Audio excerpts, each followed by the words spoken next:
दोस्तों नमस्कार, स्वागत है आप सभी का एजुकेशन मंत्रा में। दोस्तों लगातार रियल ऑथेंटिक अपडेट्स का सिलसिला एजुकेशन मंत्रा की तरफ से जारी है और फाइनली जो कन्फ्यूज़न था सभी के मन में था और फाइनली हमारे पास आंकड़ा आ चुका है।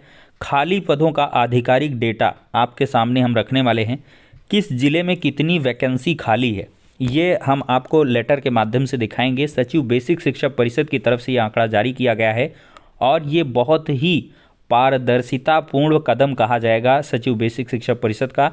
ये वैकेंसी देखा जाए तो अगर इसमें सबसे ज़्यादा अगर प्रशंसा करनी होगी तो सचिव प्रताप सिंह बघेल जी की करना होगा, क्योंकि इन्होंने पहली बात तो ओपन टू ऑल किया और फिर दूसरी बात आधिकारिक डेटा जारी करके कि कहाँ पे कितने वैकेंसी हैं। तो सचिव साहब अपने स्तर से सारी चीज़ों को क्लैरिफाइड कर दिए हैं। दोस्तों अभी भी कुछ मूर्ख या कह लें खराब तत्व आपको सिद्धार्थनगर का एडिटेड या फर्जी तरीके से इनक्रिप्टेड लेटर दिखाएंगे जिसमें सिर्फ सिद्धार्थनगर वाली बात लिखा है। तो ऐसे मूर्खों के चक्कर में आप ना पड़ें। ओपन टू ऑल काउंसलिंग है। वीडियो कॉन्फ्रेंसिंग में साफ तौर पर निर्देश दिए गए हैं। पिछला वीडियो आप प्रामाणिकता के तौर पर देख सकते हैं। और दोस्तों साथ ही साथ आपकी जो कन्फ्यूज़न है उसको यहाँ से हम हटा देंगे। ये उन्नाव के जिला बेसिक शिक्षा अधिकारी महोदय का लेटर है।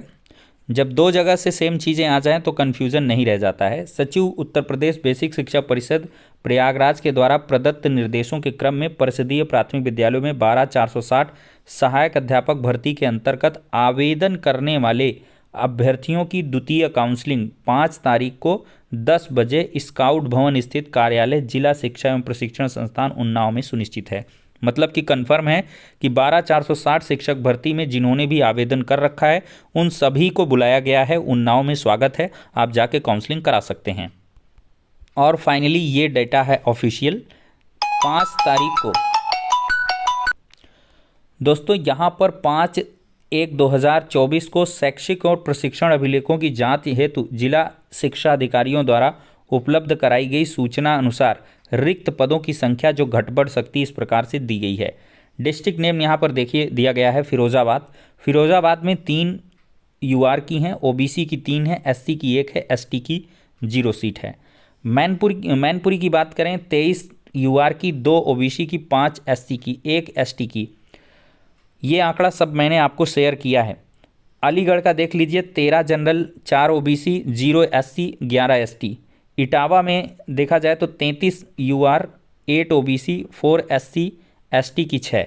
कासगंज में 73 सीटें जनरल की खाली हैं, ओबीसी की 34, एससी की 29 और ये 5। हाथरस में काफ़ी अच्छी सीटें हैं 148, 59, 53 और 11। मथुरा में 12, 7, 5 और 0 है। और दोस्तों बदायूं की बात करें तो 2 वैकेंसी सिर्फ जनरल की और 1 वैकेंसी यहाँ पर लास्ट में एसटी की खाली है। पीलीभीत की बात करें तो 47, 17, 15, 1 का है। फतेहपुर की बात करें तो 23 सीटें यूआर की, ओबीसी की 4, एससी की 6, एसटी की 5। प्रतापगढ़ में 26, 13, 8, 5। कौशाम्बी में 10 सीटें जनरल की, 5 सीटें ओबीसी की, बाकी किसी में खाली नहीं है। वाराणसी में कोई सीट खाली नहीं है। चंदौली में 32, 12, 6, 3 का आंकड़ा चलेगा। जौनपुर की सारी सीटें भर गई हैं। मिर्ज़ापुर की 23, 9, 3 इस तरह 33, 23, 15, 1। भदोही में 66, 29, 18, 5। हरदोई में 34, 14, 13, 4। सबसे ज़्यादा सीतापुर में है, इसको हाईलाइटेड करेंगे। 454 जनरल में, 220 ओबीसी में, 169 एससी में और 17 एसटी में खाली है। और दोस्तों रायबरेली की देखा जाए तो ओबीसी की 1, एससी की 1। और फिर उन्नाव में 7, 10, 4 इस तरह से। देवरिया में 43, 17, 11, 0। कुशीनगर में 5 general, 2, 1 OBC, 1 SC, 1 ST. Maharajganj में 108 जनरल, 45 ओबीसी, 30 एससी, 3 एसटी। और फिर बस्ती में 36, 33, 18, 2। सिद्धार्थनगर में 147, 70, 46, 3। ललितपुर में कोई वैकेंसी खाली नहीं। जालौन में सिर्फ 1 पोस्ट खाली है। ठीक है, 29 ज़िले हो गए। चलिए और दिखाते हैं आपको। 30 नंबर पे है चित्रकूट, 57 पोस्ट जनरल, ओबीसी का 38, एससी का 23 और एसटी का 4। बांदा में 0 वैकेंसी जनरल की, ओबीसी की 2, एससी की 25 और एसटी की 5। महोबा में 1, SC की 2, ST की 1। हमीरपुर में 40, 27, 17, 4। अयोध्या में कोई सीट नहीं है। बाराबंकी में 30, 12, 16, 3। सुल्तानपुर में 7, 4, 4, 4। और फिर अमेठी में 111, 47, 31 और 7। अंबेडकर नगर में 1 वैकेंसी और 1 वैकेंसी। गोंडा में 232 जनरल, 153 OBC, SC की 87 और ST की 10। और बलरामपुर में 24, 23, 20, 3। बहराइच में 29, 32, 12, 3। श्रावस्ती में 12, 10, 3, 1। रामपुर में 135 जनरल की, OBC की 39, SC की 50 और ST की 6। बिजनौर की 25, 7, 5, 3। अमरोहा की 10, 4, 4, 1। कानपुर देहात की 17, 4, इसमें 1। और औरैया में सिर्फ 1 वैकेंसी खाली है। और फर्रुखाबाद में 28 जनरल, 25 OBC, 18 SC और 4 ST। कन्नौज में 8 जनरल, 4 OBC, 5 SC और 3 ST की। बलिया में अच्छी खासी हैं, 209, 101, 67 और 3।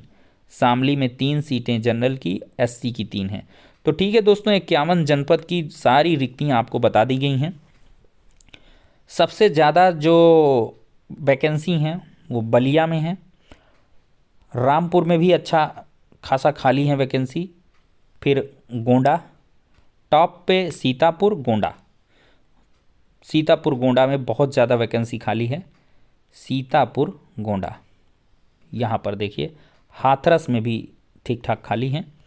हाथरस हो गया, सीतापुर हो गया, गोंडा हो गया, महाराजगंज भी है, सिद्धार्थनगर में भी ठीक ठाक वैकेंसी हैं।